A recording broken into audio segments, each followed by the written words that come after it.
Hi everyone, PoE 2 is less than a week away. Everyone is in full hype mode, including myself, and I have been preparing a lot in order to get into the game and also give you the best guides possible. So I've been like digging through a lot of content, a lot of footage in the last weeks at this point, and I've just been trying to soak up all of the information. And one thing that I keep getting asked all the time is how would you actually approach making your own build? A lot of people seem to have, a bit of a trouble of, choosing the class, choosing the ascendancy. They don't really know what's out there, what are the skills. And I think a lot of people would actually like to at least somewhat know what they want to do before they start, to see like the available options without going in full blind and just, having no idea what is actually going on. But we are lucky, we actually have some people that have been working on some tools, and I want to show those off and how I am preparing. I have actually already kind of made the build that I want to make on launch. Of course, we don't have the full picture, so there will be changes, but I have actually a link that I can also show you of what I'm planning to do myself. So we have like a skill tree planner basically, or like a skill like panel planner. And there's also people that have been working on a passive tree, like not planner, but at least you have like the option to kind of check out the nodes with their locations a little bit of what is known already. You see here the passive tree is massive, and there's tons of nodes out there, especially the ones that are irrelevant are these so-called notables, which are like these slightly bigger ones. So there's like these smaller ones, the travel nodes, and then there's like these clusters. For example, if you look at this wheel here, and it has like smaller nodes that have a certain effect, and then the bigger ones are the notables. And this is where most of your power will come from as you level up. You're going to get apparently 122 passive points. So this is something to keep in mind. You get quite a lot of them. And this means you're going to end up with something like 15 to 20 or something like that of those notables. And there's also those bigger ones, they're called keystones.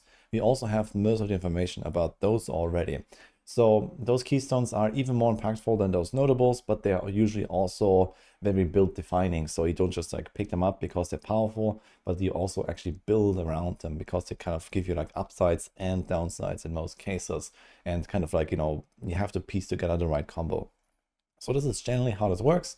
And while this looks quite intimidating, it is actually not all that bad to get through this and kind of understand what you want to go for. So I want to give you some tips based on the stuff I know from PoE 1, where I have made many builds in the past, and of course all of the information we have about PoE 2, where things work somewhat similarly compared to PoE 1. And I hope that with this video I can really help you out to get prepared and feel like you have a better understanding of how you can make your own setup, or at the very least how you can follow another person's build and actually understand why they make certain choices. Before we continue with the video, I want to give a shout out to today's sponsor, boot.dev. They've created a platform that makes it easier than ever to get into programming and polish your skills. They believe that the easiest way to learn code is to make sure that you're never bored, and this is why they have designed their courses to feel more like a game and less like a chore. The only way to really get into programming is to get your hands busy and write a ton of code. And this is exactly what the tasks allow you to do without ever feeling like you're getting stuck, because they have tons of tools to help you out. In these courses, you're going to learn backend programming from start to finish in the Python and Go languages. You will earn XP, levels, achievements, and you can even rank on the global leaderboard if you really want to be competitive. And if you ever feel like you're stuck and you can't progress, they have Boots, the powerful bear wizard AI, that helps you understand the problem and guides you towards a solution. Compared to attending a university course, boot.dev is a way cheaper solution and allows you the flexibility of doing it all at your own pace and from home. They offer both a monthly and annual subscription, and you can cancel in the first 30 days, no questions asked. So if you really want to learn coding and that convinces you, then go check out boot.dev with the link in the description or the pinned comment below. And you get 25% off your first payment to boot.dev by clicking that link or using my code. And now let's go back to the video. So let's jump in. What do you need to know in order to make your own build in Path of Exile 2? Well, this is actually the first interactive passive tree that I have seen here. This was made by Marco Aguiar. He posted this here on Reddit a little while ago, and I checked it out and it actually looks like pretty accurate with all the things that we know. People have been revealing passive tree nodes over the last days. So there are these dream core videos, for example, where there's also a bit of like background information about just how this could affect certain builds, but we actually have like hoverable, like interactive skill tree here. Now we can't like really, really assign like a path or something like that because, most of the small stuff is missing. So these are all of the attribute nodes, for example, and then there's all this smaller stuff that we also don't really have information about. But as I mentioned, they are generally kind of connected to the notable. So for example, if this is like a spell damage notable node here, and then this is also going to be spell damage, but at a lower value, for example. And, if there's like, let's say, I don't know, some poison node over here or something, then this is probably also something that says, you have increased chance to poison, or you have extra damage with poison or something like that. So this is generally how this works, but what you usually want to go for are these notables here because they actually have special effects. But in the end, the passive tree is really only like a supplementary assistance for what your skills actually do and what your build actually does. And in that case, you also want to take a look at this here, the PoE2 skills website. So they have also made this here where you can already see basically make your setups with your skills and your links and actually kind of get an understanding of, okay, what are the available options for your supports? How can you put them together into like a cohesive build? And this is actually what I've done here, for example, with my mercenary that I'm planning to start, at least for now. We'll see if that changes, and I also want to make some other setups over the coming days for other classes and for other builds that I would be excited to try. And we'll see if some of them will actually turn out to be very good or not. I'm sure there will be tweaking needed because, we don't have the full picture. Some of those things here, you see how many are missing, for example. Those can definitely have an impact on what kind of skills you also want to run.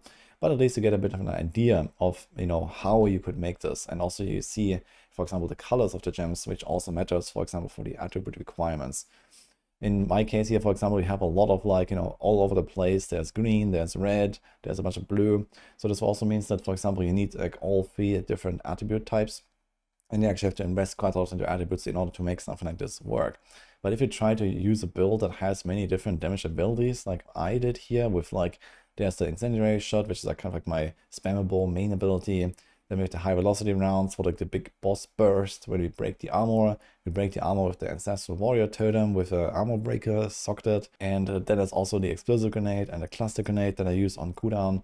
So there's a lot of different skills in here that are supposed to deal damage. And a lot of builds will probably work in a somewhat similar fashion. Maybe not with that many skills, but it definitely seems intended to have a kind of combo play style where you have some weaker attacks, some stronger attacks, something where you generate power charges and you spend power charges, for example, with Falling Thunder on the Monk with the quarterstaff. That's like a very strong combo. And, we have like minion builds, we have tons of different minions and these kind of things.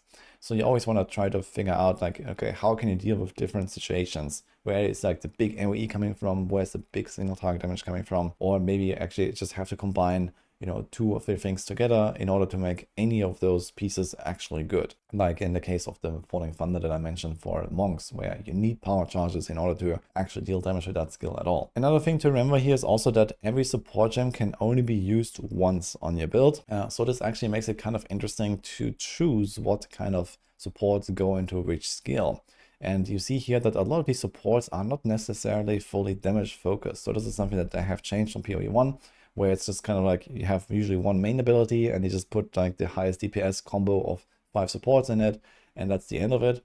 But in PoE 2, this actually works much more around like utility stuff. So you see here, like even one of my kind of main abilities, like the explosive grenades that I'm planning to use as like, my big AoE burst most of the time, it actually has stuff where it's just like, okay, area of effect. I mean, yeah, it's nice. There's like, higher chance of overlap or just like more clear, but it's not actually more damage when you have the situation where everything actually hits the target already. Or similar here, we have just less mana cost because, well, it costs quite a bunch of mana and I just couldn't find another good support gem. So I put inspiration there. And then you also have less duration so that they blow up more easily. And there's even life leech, so I can use this to like heal up as well. It's actually kind of tough when you have all these skills here to actually find damage supports. There's just not that many of them. So there is like, added chaos damage, added fire damage, added lightning damage, whatever. These kind of things. There's like these mastery gems here for like +1 to level, which I don't expect to be very powerful. So this is probably more on the weak side even to have support gems like that. But there's kind of like, unconditional damage gain basically, which is kind of useful. But even here I have like stuff like mana leech. I have, like kind of very conditional stuff. Like I need to first ignite the enemy. Then I can use immolate to gain extra damage. So, you know, there's like these combos that you want to do. Like, for example, I ignite with my incendiary shot, and then I follow up with the high velocity rounds. So this is kind of like how that works. This also means that you actually have a lot of like, you know, little utility stuff in your setup at some point at least. Now, of course, you don't start out with a 6 link on all of your skills at the start, but this will probably take quite a while to get here. And this also means that you don't actually lose a lot of power, or rather you don't gain a lot of power for getting those extra links at some point. So at least, like, you know, getting to 4 link is probably very easy. You're probably gonna get that in like somewhere Act 2, Act 3, I imagine, because I already start with like 3 links basically. And then eventually you can upgrade to 4 links, and then eventually you can upgrade to 5 and then to 6.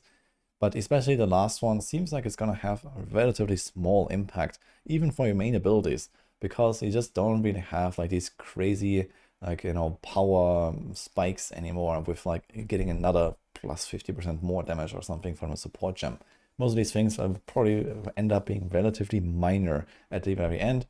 And this is also kind of good because you can focus on other parts of your progression, like for example the gear. Either way though, I can link this down in the description and you can go check this out. So this is like an interactive planner. It doesn't have like full functionality, like it doesn't actually like block you from adding the same support all the time or something like that. So you can actually just, you know, like keep adding, you know, skill gems that I already have, for example, in another build. Like if I use like added fire, I already have this somewhere here. So it doesn't actually have the exact functionality as in the game, but it is actually a relatively good overview of, you know, what's available and how can you actually use your skill panel to the best, you know, like possible basically. But from all of the gameplay that we have seen so far, if you look at, for example, the previews and, you know, how the game is actually played, also for myself playing the game at Gamescom, you usually have multiple abilities. So you want to try to figure out, okay, what is like your spammable kind of like, you know, attack skill all the time?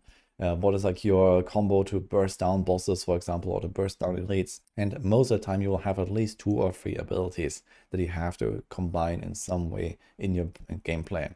And then also come, for example, the more passive skills. So there's like, you know, heralds, there's auras, there's minions, all these things. You also have to include them in your skills here. So you get 9 available skills, and I guess you also get a default attack. But we'll have to see like how relevant that will really be in late game. At the start, it might actually be quite an important tool to get down bosses. I noticed that, for example, when I played Warrior, I was actually whacking them with default attack quite a lot. But maybe later on, you don't really care much about that once you have your mana figured out, and you rather want to use like your, you know, some other, you know, slam, for example, as a warrior or something. So you could also support that with extra supports, but I think later on you probably won't do that. But you do have stuff like, for example, Herald of Ash, Herald of Ice, and so on. There's like, you know, some auras. There's also like these support auras. So they used to have their own skill gems back in PoE 1, like Vitality, Clarity, Precision. They're now supports that you can combine with other aura skills. But for example, the banner is here, which is like kind of like an aura as well. I have a Blasphemy set up here in my case with like a Temporal Chains. You can get curses in there, you can get marks. There's other like kind of like buff spells that can, you know, maybe give you like a temporary effect. So there's some stuff that they want to include here as well that can help you out. And in that case, they also have their, you know, own supports that go with them. Whereas here I actually have like less stuff that goes with, like Herald of Ash. I just didn't do anything there. Could also link this with other supports, but I didn't here. Before you start out making your own setup here, since you have these restrictions with only 1 support gem and so on, I do recommend maybe also to check out the Path of Exile 2 database. So we have this here. There is actually like a full list of all the known skill gems, support gems, and also the spirit gems, which are like the auras and stuff. So you can see that here. And I went through this like a few times at this point, you know, whenever there's something new coming in, and also just kind of like to learn all of the available options. But you can actually see the tooltips, you can see what the things do, and it has like, you know, an alphabetical listing. So it's just like a better overview just to see actually what kind of skills are there and what you want to combine with. And the way that I did this, for example, is that I just searched it by, for example, weapon type. So if you type like requires and then, you know, crossbow, like this, for example, if you're making a mercenary and you want to play with crossbows, then you actually see like all the skills that would go with crossbows here. So this is like a very easy way to filter through this. And you can do the same thing here with like, you know, requires, you know, mace or something, one-hand mace, like this. And then you'll also like, for example, see what are the mace skills. And then you can do the same thing with like, you know, quarter staff and so on. So this is like, you know, how you can kind of figure out what are the available combos if you use a certain weapon type. But of course, also remember you can have 2 different weapons, so you can actually combine, you know, quarter staff and crossbow if you want, Or, you know, in my case, on the build that I am planning to do, I'm planning to combine crossbow and mace, and you can do like maybe 2 different staffs as a caster, where you have like, you know, 1 fire damage and 1 cold damage based staff or something like that.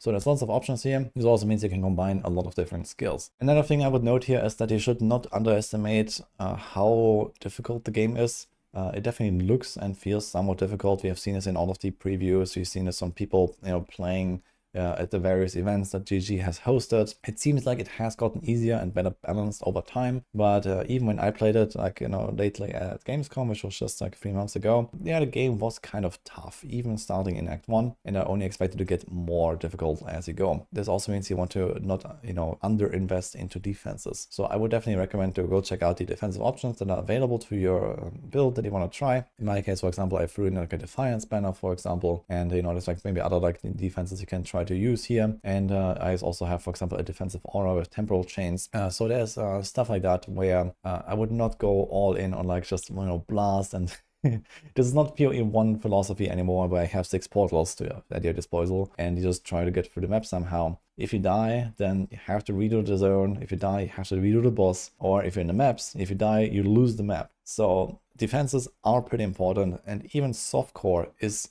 you know, pretty tough. So I would just keep that in mind. And when you're starting out, especially when you don't know most things about the game, it is probably better to go at a slightly slower pace and not go all in on like, you know, offensive auras, offensive like, everywhere basically. But you should also invest into defense a little bit. Now, another important part of making a build is also choosing the right ascendancy. I'm not sure if you have like a more up-to-date comparison here, but this is from the official GG reveal. People put this together here on Reddit, where you can see all of the different ascendancy nodes. And ascendancies are basically the subclasses that you're gonna get. So you start with one of the 12 classes. At the start of early access, there's only 6 actually. And each of those 6 classes has 2 different ascendancies that you can choose one of, and later they will have 3. So there's going to be a lot of subclasses basically in the game, and they kind of define your overall, you know, playstyle and your overall class fantasy as well. So these are like the more defining choices actually than even the class itself, I would say. The class leads to those ascendancies, but in the end, the ascendancy is what you are playing basically. So you see this here. A very good example is the Blood Mage, which is an ascendancy for the Witch, and this, you know, makes you like, you know, spend your life instead of your mana, for example. And then there's a lot of stuff like, you know, there's Leech, there's, you know,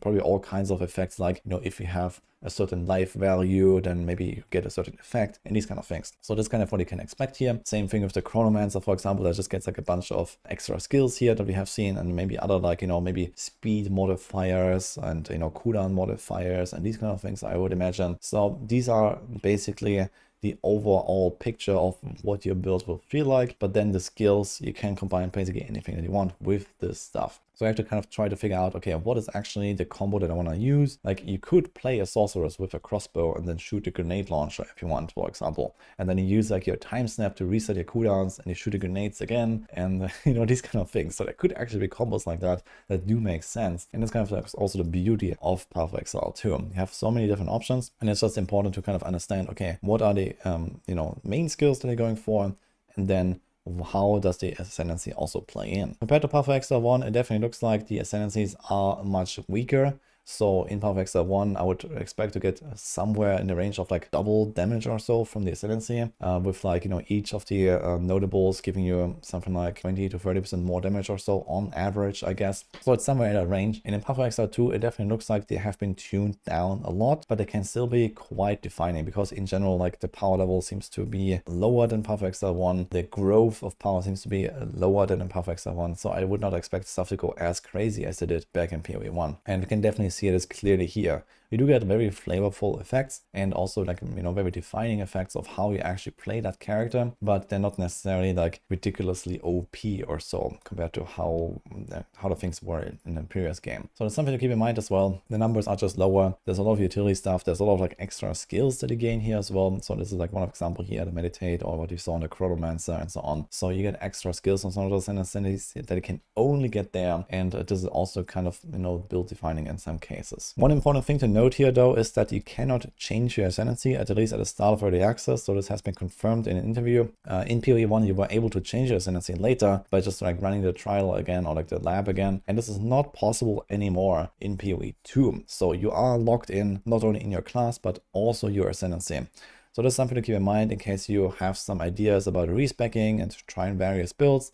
then you might want to go with an Ascendancy that is like very versatile. For example, the Gemling Legionnaire is like a very like, you know, all-rounder Ascendancy, or like even like the Witch Hunter to some degree as well. So I'll just kind of keep that in mind. Like the Warrior with like Warbringer and Titan is definitely like very melee focused and slam focused and Warcry focused. So you're kind of locked into like a certain, you know, direction, I guess, in most cases. Although we don't know most of the nodes, you know, some nodes are just like not available yet, so we don't know. But in general, if you're planning to try out a lot of different things, then I would probably go with a mercenary, because you just have so many like more versatile options and just kind of like different tools that help you on any build basically. So it's the Witch Hunter here, that's most likely what I will be starting, or we also have the Gemling Legionnaires, this guy here, which is even more broad basically, with just giving you like kind of like gem slots and gem support, and just kind of overall making a build more powerful pretty unconditionally.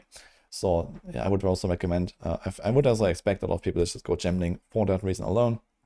You just have all the options on your table, and this might not be necessarily the best thing for, you know, a certain build, but at the very least you will get something for every build. So it's like the like golden all-rounder Ascendancy here, I think. So it's something to keep in mind. And finally, let's go back to the passive tree that I talked about earlier in this video. So we have this interactive tree here. We don't know a lot of nodes, so this is kind of like important to note as well.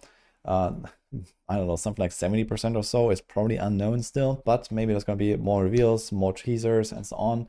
And maybe you're even going to get a data mine at some point, so we'll see. But for now, this is basically what people have pieced together from all of the different videos and, you know, stuff that people have shown. And you just get an understanding of what you're actually looking for. So let's say we play this mercenary build here. I have like, you know, grenades, and I have these, you know, like crossbow shots, and then I have a bunch of stuff like, you know, Herald of Ash and so on. Let's say we're playing a Gemling Legionnaire or a Witch Hunter, so they're like relatively generic. And in that case, I don't really have anything crazy to go for. So what would I do? I'll probably stack a bunch of like armor and evasion to survive. Life nodes do not really exist anymore. So this entire passive tree has like very, very few life nodes, and they're very small as well. But there is still other defenses. There's armor, there's evasion, there's energy shield, and then there's like these offensive nodes. So you usually want to try to go for a bit of a mix of offense and defense here. So there's also like stuff like this, for example, increased stun threshold, so you can't get like, you know, perma stunned in a row or something like that. Want to maybe try to pick up something like this if you feel like this is a problem. In general, I would definitely look at the passive tree as like a way to